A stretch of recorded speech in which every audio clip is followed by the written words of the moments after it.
नमस्कार। प्रेरणादायक कहानी में आप सभी का हार्दिक स्वागत अभिनंदन। आज के इस वीडियो में आप सभी के समस्त जो कहानी प्रस्तुत है उसका शीर्षक है एक हाथ का निशानेबाज, दृढ़ इच्छा शक्ति थी उसकी। आज हम आप सभी के सामने एक कहानी प्रस्तुत कर रहे हैं जो बहुत ही मोटिवेशनल है। बढ़ते हैं कहानी की तरफ।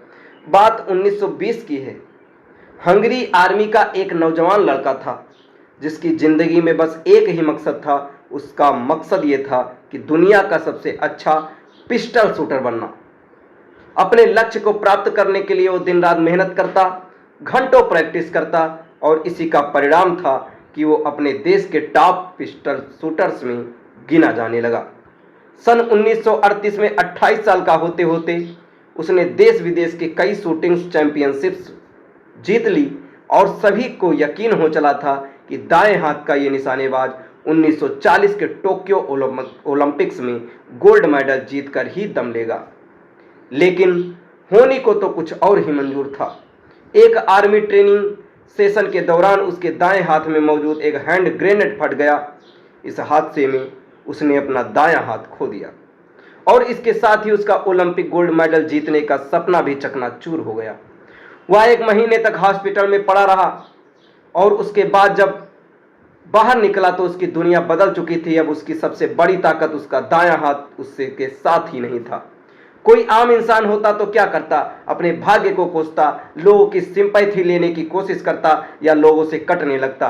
मैं भी डिप्रेशन में चला जाता और अपनी जिंदगी के मकसद को भूल जाता। लेकिन बचपन से दुनिया का सर्वश्रेष्ठ शूटर बनने का सपना देखने वाला वो लड़का तो किसी और ही मिट्टी का बना था। बाकी लोगों की तरह उसने ये नहीं सोचा कि उसने अपना वो हाथ खो दिया जिसे दुनिया का सबसे अच्छा शूटिंग हैंड बनाने में उसने दिन रात एक कर दिए थे। बल्कि उसने सोचा कि मेरा एक हाथ बेकार हो गया है तो क्या हुआ, अभी भी मेरे पास भगवान ने दिया है एक और हाथ जो पूरी तरह से ठीक है और अब भी मैं इसी हाथ को दुनिया का सबसे अच्छा शूटिंग हैंड बनाकर रहूंगा। और अपने इस एटीट्यूड के साथ वो एक बार फिर शूटिंग प्रैक्टिस में जुट गया और असंभव को संभव बनाने की कोशिश करने लगा। लगभग 1 साल बाद वो नेशनल शूटिंग चैंपियनशिप में पहुंचा। इतने समय बाद इसे वहां देख बाकी शूटर्स उसकी हिम्मत की दाद देने लगे कि इतना कुछ हो जाने पर भी वो इनकरेज करने के लिए आया है। पर जल्द ही वे आश्चर्य में पड़ गए जब उन्हें पता चला कि वो इनकरेज करने के लिए नहीं बल्कि उनसे मुकाबला करने के लिए आया है। मुकाबला हुआ और पूरी दुनिया को हैरान करते हुए अदम्य साहस वाले उस शख्स ने अपने बाएं हाथ से वो मुकाबला जीत लिया। एक बार फिर लगने लगा कि वो दुनिया का सर्वश्रेष्ठ शूटर बनने का अपना सपना पूरा कर सकता है और ओलंपिक में गोल्ड मेडल भी जीत सकता है। पर दुर्भाग्य तो मानो उसके पीछे पड़ा था।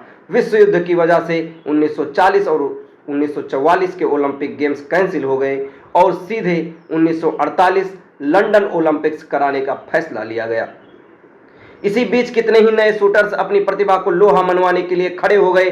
कहां अपने प्राइम डेज में उसे दाएं हाथ से मुकाबला करना था और कहां इतने सालों बाद वह बाएं हाथ से विश्व स्तरीय मुकाबले में भाग लेना था। पर उसे इन बातों की फिक्र ही कहां थी। वो तो बस एक ही चीज जानता था, प्रैक्टिस प्रैक्टिस एंड प्रैक्टिस। वो दिन रात अभ्यास करता रहा और लंदन ओलंपिक्स में दुनिया के बेहतर शूटर्स के बीच मुकाबला करने उतरा।